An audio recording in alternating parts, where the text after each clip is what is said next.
In this video, I travel from Tucson to Sedona on my way back from Mexico, traveling home.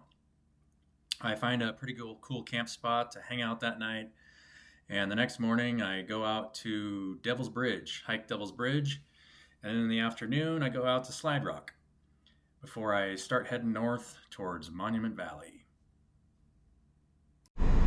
What's up, YouTubers? I'm in Tucson.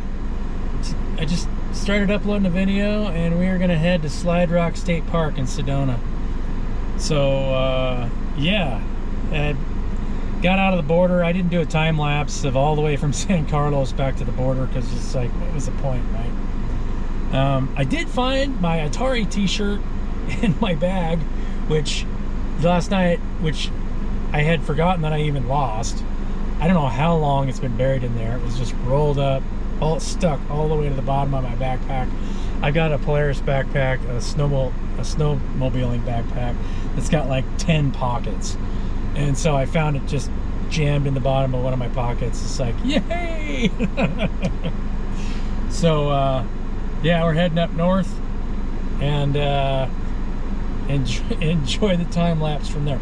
I think I'm going to take it back to 5-second time lapses because I think the 3 seconds were just a little bit too long. If you guys would rather see it in 3 seconds and you like seeing a little bit more detail, it's Arizona. I mean, once you get north of Phoenix, you know, you start heading uphill, so you'll see that, but I don't know how well you'll see it in the time lapse. Anyway, catch you guys later. This is the longest time lapse I think of any of the videos I've made. But it's also the only time lapse in this video, so I just went ahead and threw it all in here. It's just this long trek from Tucson through Phoenix. Phoenix was 117 degrees when I went through Phoenix, so it was just scorching hot. And it doesn't matter how much you crank your air conditioning, your back is sweating. But, you know, after Phoenix, you really start to climb the hill. And as soon as I dropped into Sedona and I started getting into Sedona, Sedona was much cooler. You know, Sedona's at 5,000 feet, and I'm not sure how high Phoenix is. But, yeah, enjoy the time lapse.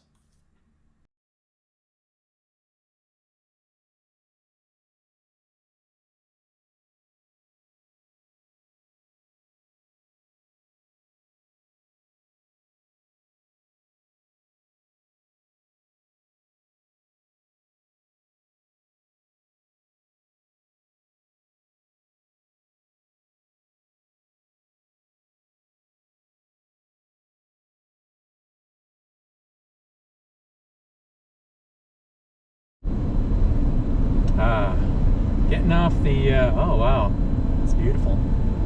Getting off the main drag and getting onto a highway is a little bit of a refreshing thing, but it looks like there's some beautiful hills back there. I've never been to Sedona before, so I think I'm just gonna let this record for a while and capture maybe some of the nicer scenery as we come into the Coconino National Forest. So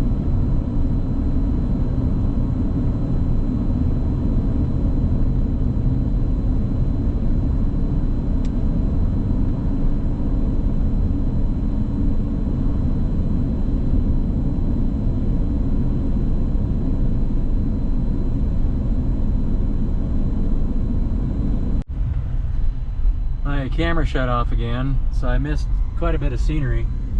But as you can see, it's a pretty cool area. These all these hillsides have got multi-colored rocks, same colors as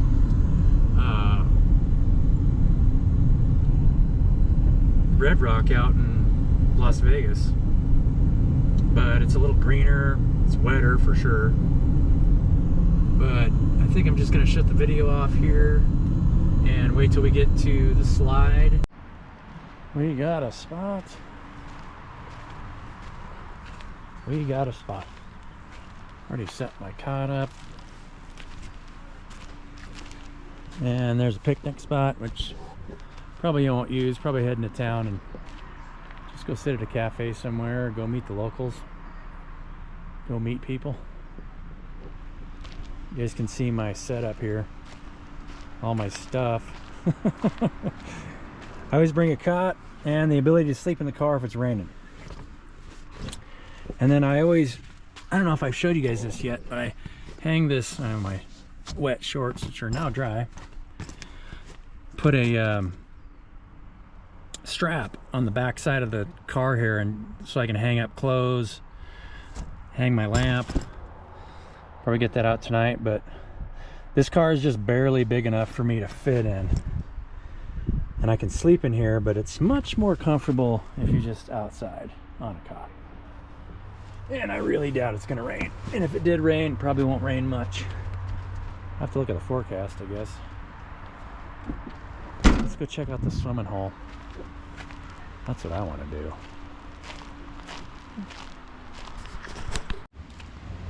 Okay. You guys are gonna get the same first look that I do. I haven't been here before. This is my first time to Sedona. The rocks are cool though.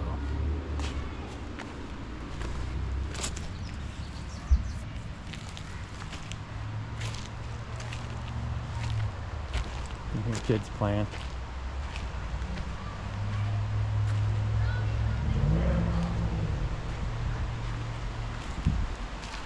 I guess they stock it with fish.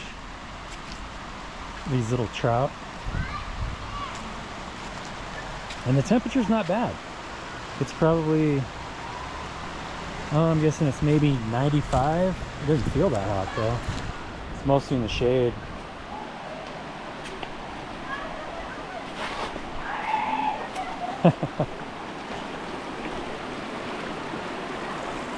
Ah, water is cold. Very cool.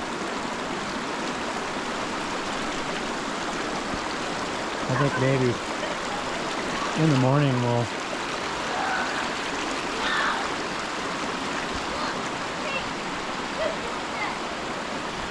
I wonder if there's a trailhead close here. And hike up that hill. Maybe. I need my other shoes on to do much more though.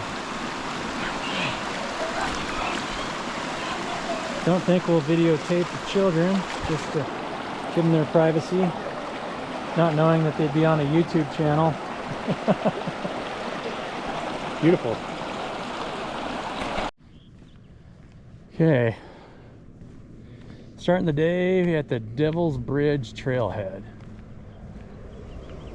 Thunder Mountain looked cooler to me, but I didn't want to spend all day doing a harder hike just because I want to make miles tonight. So it looks like you gotta walk up this off-road vehicle trail this guy's going down. Pink Jeep Tours. And then the Devil's Bridge trailheads up here up on the right. So the plan is do Devil's Bridge and then do Slide Rock and make some miles here later today, but we'll see how it goes. Cactus are really cool. I don't know, I grew up in the Northwest, so we didn't have any cactus. For all you guys that grew up around here.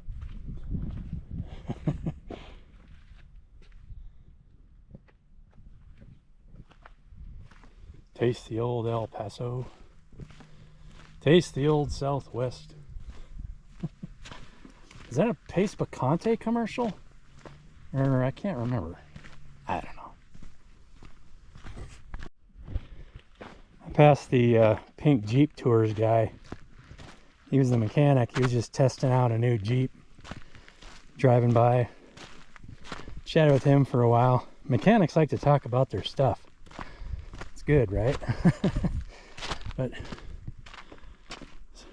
the hills next door, this is a better view of the hills next door.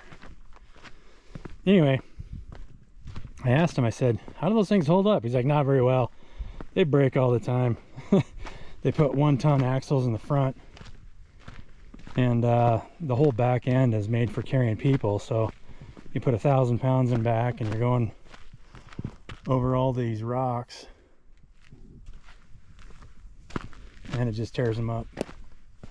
I had considered maybe just creeping the CRV out here. Nah. This is a little too much. Last thing I want to do is break a strut out here. Help! I'd have to have the pink Jeep guy haul me off. Probably would. He's a mechanic. And he was a nice guy too. You can tell he liked his job. Test driving Jeeps out on this stuff. I told him, I said I had a friend whose uncle had a place in Montana, and he had a F-150 for a long time, and he had to go down 30 miles of road like this. Not quite this bad, but it was backcountry road up in the mountains, and he ended up just trading it for a Toyota because he'd have to replace the shocks less than half as often. We got guys. I got ORV. Those guys I just passed back there, half of them were tour guides, and they said, yeah, the ORVs are, you know, side-by-sides come through here and just tear up all these rocks. So they pop them up, and I asked them, I said, well, how do your guys' rigs fare in this stuff?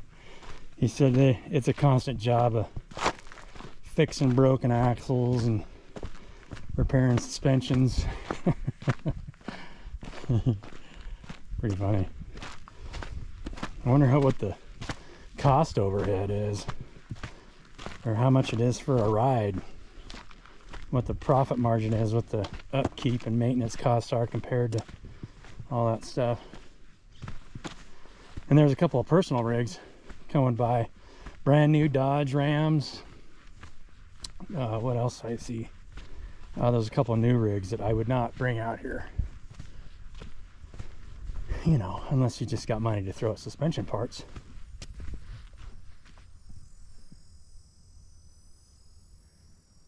It's got to be a bug. I don't know.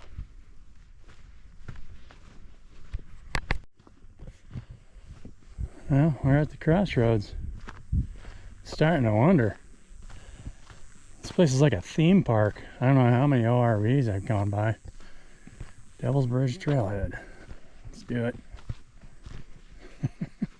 It's like there's another Jeep parked here.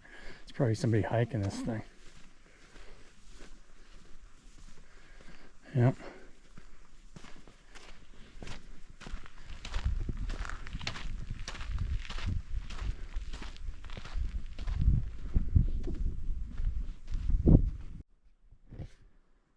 Wildlife.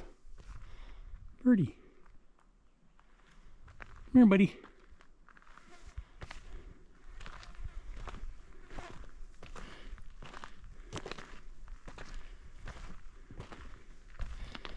He's hopping up in the tree.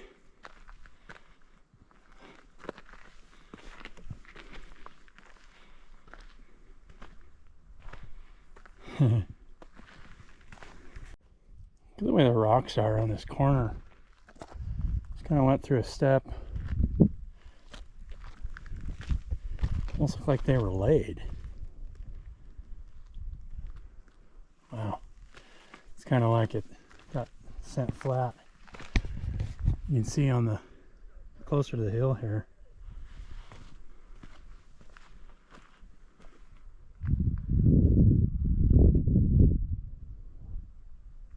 Passed quite a few people.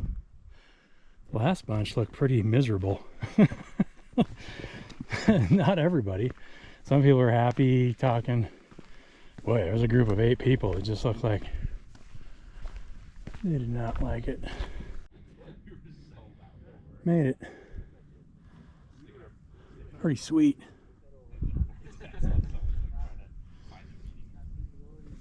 You kind of go up through a series of steps over here.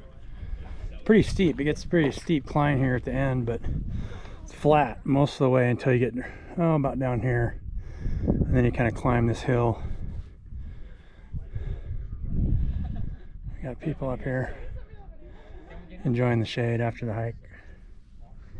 It's actually a pretty decent hike. Not too hard. Get your lungs pumping for a short period. Garbage. Disgusting. Let's go out there and take a look.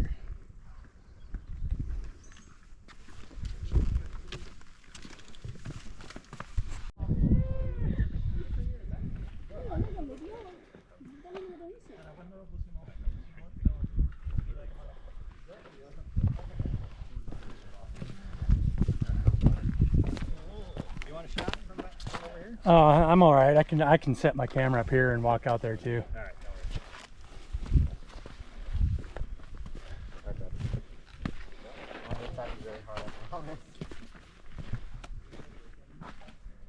It's recording.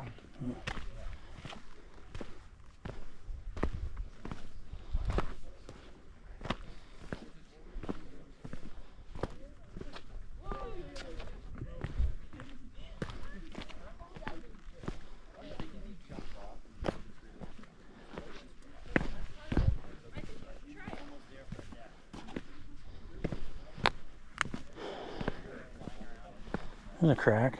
If I jump in the middle, what? Make noises? I don't know.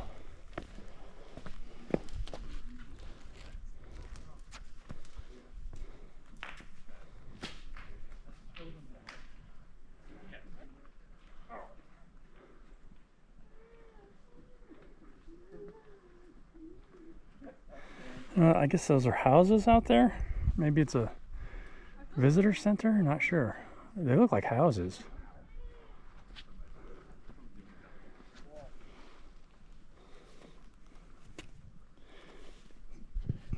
Very cool.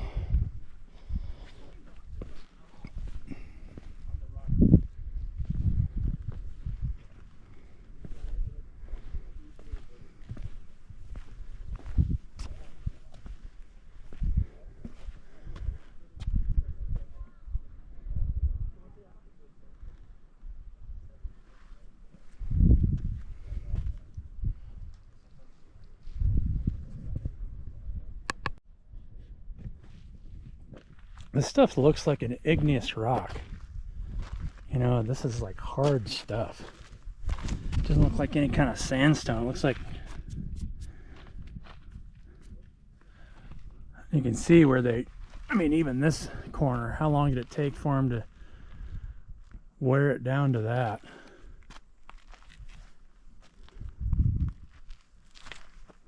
Wow. Well, we're here.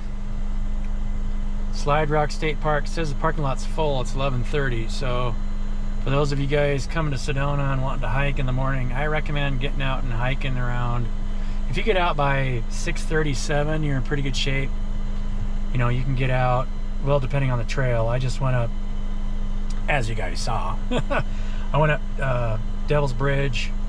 It was probably an hour and a half to 2 hour round trip if you're chugging pretty good. You know, if you need to take more rest stops, it probably turns into 2.5 hours, 3 hour hike. And that gives you time to go out to Slide Rock. It looks like they're letting people in, so we're gonna see. And then the next time I'll take video walking down, get in the water. It sounds like a lot better idea than what I was doing. Well, I mean, it's a nice hot walk in the morning. I mean, you can do it in the afternoon. It's July. Sedona's cool. Right now it's 91 degrees at 11:30 on July 1st. So that's not too bad. But we'll see you in the park. We're in Slide Rock Market. Let me get the boy and dad a t-shirt on the way out. This area is so cool. I wonder how many climbers come here in the wintertime or even this time of year.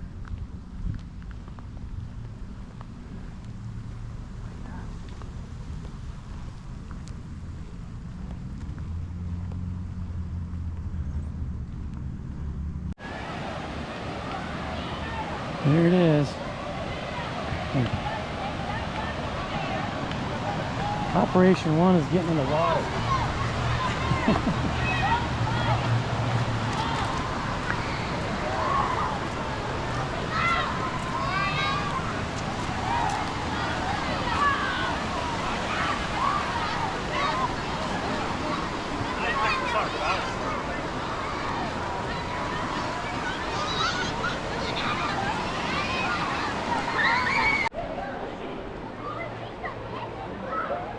that's the top end.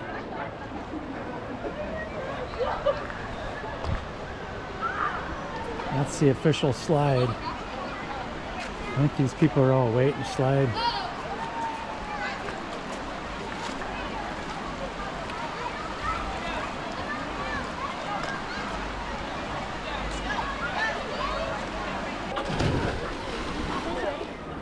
This one doesn't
That was it.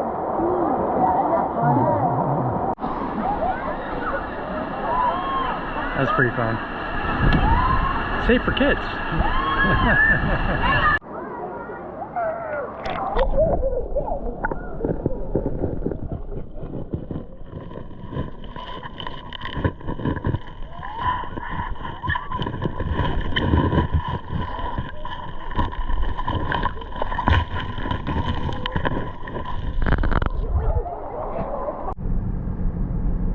Made it out of Slide Rock. Oh man, I am pooped. It's like 1:30. I was there for about 2.5 hours, or no, 2 hours. I got there at 11:30. Really cool place. I met a guy named Bill there. I was getting in the water, just kind of in the general pool area, and he was an older guy. And he saw me kind of dive in, and he got in about waist deep, and he started shivering. It's like, boy, this is cold. And we started talking, and he was a cardiologist, retired cardiologist. He just injured his back really bad, and we just got to talking for a little while. He was a really nice guy, and then I went up and slid down the slide. You guys, I think I'm going to put this video after that portion so you guys saw that. And I found some fish in a pool, so I took some video of some fish. But as I was leaving, I passed by him. I didn't see him. He was standing behind a tree. He said, "Hey, Brian." And I turned around and we got to talking again, and he kind of started telling me a lot about his life. About the spiritual aspects of getting injured, and he said he was a severe alcoholic for a lot of years, and so his kids were, and so we started talking about how generationally, a lot of those traumas, those emotional pains, turn into just really poor drinking habits, because drinking drains water out of the body, and it does not really allow you to feel. It makes you less sensitive to your emotions. But a lot of times it can bring emotions just to flare up, trauma that'll flare up, because you're trying to suppress dealing with it, and so it'll flare up. Talked about going through Alcoholics Anonymous and what a spiritual journey that was for him. And I said, yeah, I've pretty much been in just about every. I've never really had a really addictive personality, but I've done just about everything, and I have definitely had some bad drinking habits. Years ago, I was in drank just too much per night, and it really wears on your body. alcohol is a poison for the body. But he asked me the name of the book. I said, well, I actually wrote about a lot of the stuff you're talking about. Oh, really? He said, and they asked me a interesting question. He said, well, if I was a book, he was a really smart guy. He was a cardiologist. We talked a little bit about the guy that invented open heart surgery. And he said, if I was a book writer or author interviewer, how would you sum up your book in 2 minutes or less? I said, oh, that's an interesting question. I said, well, it's, there is only one heart. Everything comes from and goes back to the heart. I said, that's really that simple. And if you look at any system, it doesn't matter whether you're looking at a body or an atom or a group of people, there's always a heart, and everything comes from and goes back to that one point. And then we start talking about how the body heals, and it was a really encouraging visit. You never know who you're going to meet, when you go places, and a lot of times we're led unconsciously, and the places that we go aren't coincidence. I just wanted to share that with you guys as I'm driving north to Flagstaff. I'm not sure how far away I am, probably 30 minutes from Flagstaff. And then I'm going to decide where I'm going to go from there. I don't know yet. But eventually I'll make it back to Washington State. Anyway, I don't know if I'll turn around and maybe get some time-lapse footage of the way forward, but I think I'm just going to leave it for now and maybe do some time-lapse of where I am, wherever I end up tonight. And then I'll let you guys know later. Love you guys. Bye.